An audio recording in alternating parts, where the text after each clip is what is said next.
Привет. Ну, это, в принципе, очень интересное и правильное с моей стороны решение от Дании. Правда, вопрос в том, насколько Харьков далеко от Европы в плане пинга и интернета, да, потому что в былые времена считалось, что лучше всего иметь базу или в Киеве, или во Львове, например. Но, с другой стороны, Даня живет в Харькове, это значит, что он сможет регулярно посещать базу, соответственно, с дисциплиной, я думаю, проблем станет меньше, а дисциплина — это корень всех бед у многих команд. То есть та команда, которая лучше всего решает этот вопрос, она очень быстро прогрессирует, и она, в принципе, добивается серьезных высот. Сейчас у Просто неплохой состав, насколько я слышал. Они попали в финал ЦИС лиги. Это уже хороший результат. Там они, кстати, будут, насколько я понял, играть даже не с Авангар, потому что сенсационно Авангары вылетели. Проиграли Гамбит Youngsters. Соответственно, у Просто очень хороший шанс выиграть эту лигу и закрепиться в СНГшном топе. Но, опять же, останавливаться на этих результатах не стоит. Это промежуточные какие-то игры. Основной целью по-прежнему является минор. Поэтому я лишь могу пожелать ребятам удачи. Они проделали много работы, они знают сами свои слабые стороны, сильные стороны. Ну и нужно идти вперед. Как я сказал ранее в предыдущем ответе, дисциплина — это корень зла для всех команд. Я, как тренер бывший этой команды, был не согласен с многими какими-то вещами, которые творились в коллективе, но ввиду отсутствия времени, а так как на самом деле тренерство — это как бы первоочередная задача и любого будущего тренера, да, то есть для меня тренерство не было работой номер один в моей жизни, ввиду, опять же, моей медийной составляющей, именно комментирования, стримерства, там, блогинга.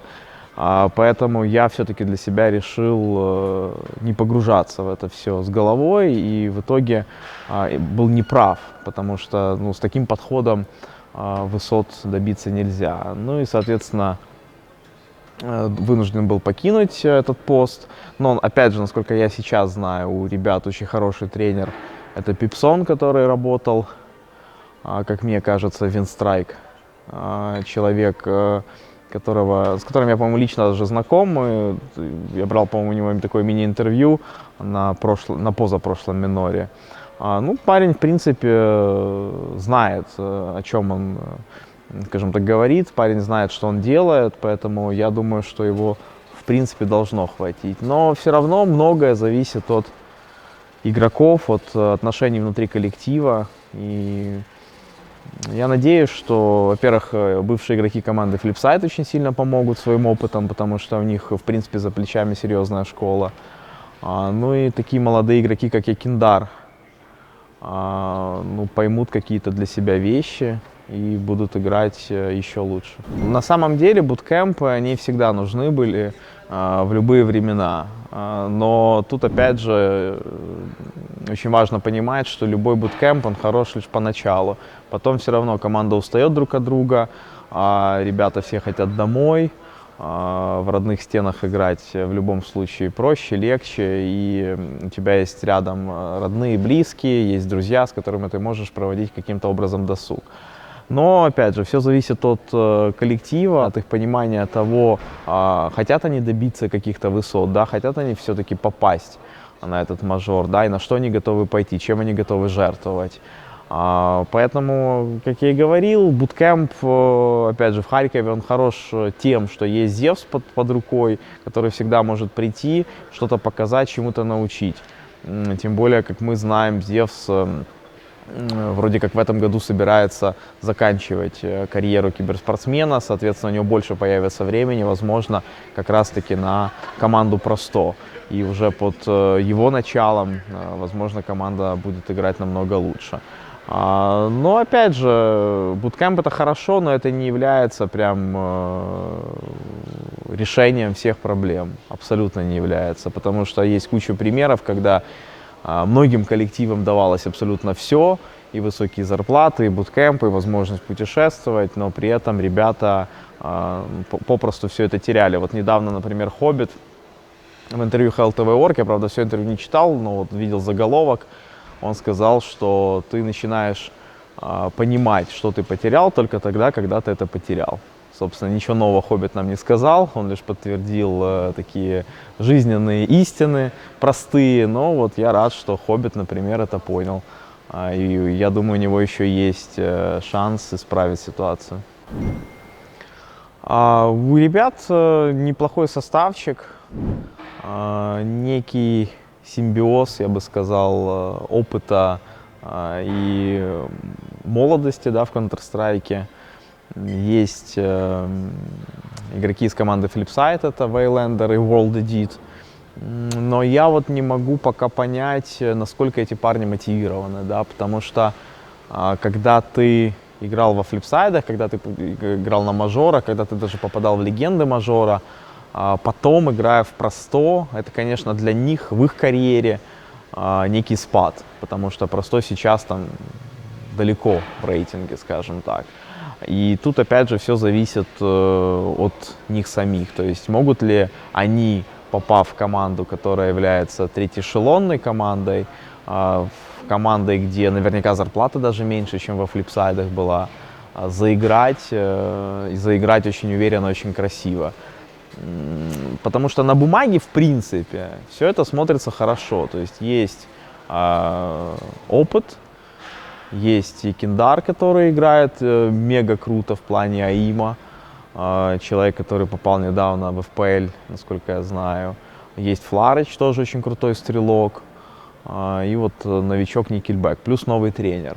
Но вот опять же, очень много есть нюансов в игре, точнее в командной игре, когда попросту люди не используют те шансы, которые им даются. То есть если они банально потеряли мотивацию, играют, например, только потому что здесь платят деньги, или это там какой-то такой перевалочный пункт, знаешь, для игрока, типа отсижусь Просто, как бы там, а потом, может быть, кто-то заметит, а может быть, в другую команду попаду, ну или типа как-то это будет, да, часто бывает. То есть если с таким подходом как бы работать, то ничего, конечно, не получится. Но в целом состав боевой, и вот первые какие-то результаты даже есть микроскопические, хорошие. Это, в принципе, неплохо. Ну, мне сложно рассуждать на самом деле, потому что у меня была такая возможность, и я как бы этого не сделал, да, ввиду каких-то своих причин, наверное, ввиду какой-то мягкости своей. То есть я пытался с людьми говорить как с людьми, а надо все равно в коллективе, особенно в СНГ, наверное, коллективе, работает кнут и пряник, работает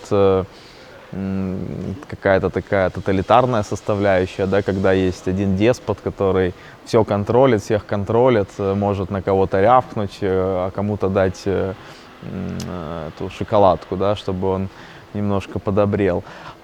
Поэтому дисциплина – это корень, я уже, наверное, в 4-й раз говорю, всех бед в Counter-Strike. То есть игроки должны понимать, зачем они пришли, кто они такие, и куда они стремятся, да. Поэтому я лишь могу пожелать удачи Пипсону как тренеру, да, потому что он столкнется, наверное, с теми же проблемами, с которыми я столкнулся в свое время, но, возможно, он их сумеет решить, и, соответственно, у ребят все получится.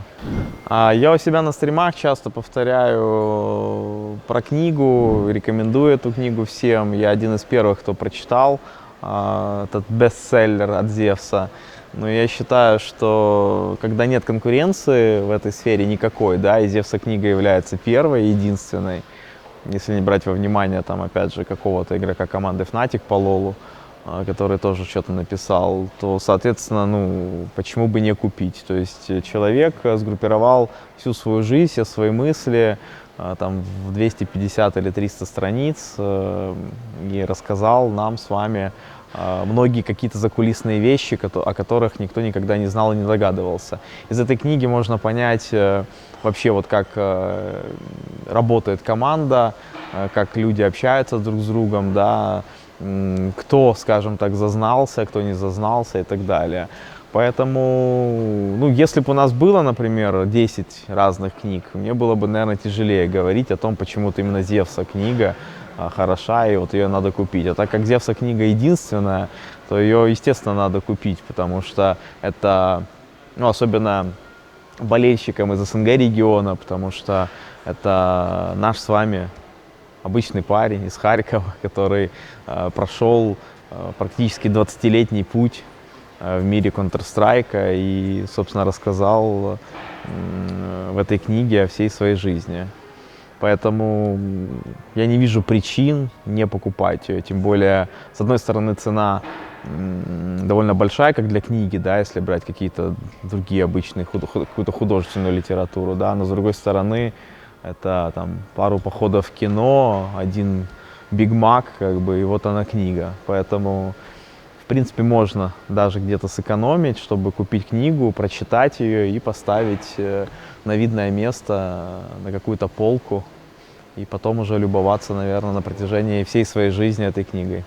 Да, в книге действительно огромное количество разных советов, но я бы даже останавливался не на советах, а на тех процессах, которые происходили в командах, потому что, ну, когда пройден уже кем-то какой-то путь, маршрут, этап, да, то тебе становится легче, потому что чем сейчас, например, проигрокам или просто игрокам легче, чем тем, кто начинал в мое время, тем, что тогда мы играли и мы не знали, работает тактика, не работает, а куда надо целиться, не надо. То есть вот я часто рассказываю историю, когда вот только-только я пришел в компьютерный клуб, там у нас была команда «Ручеек», и вот эти ребята были единственными там в городе, кто знал уже тогда, что надо целиться в голову в Counter-Strike.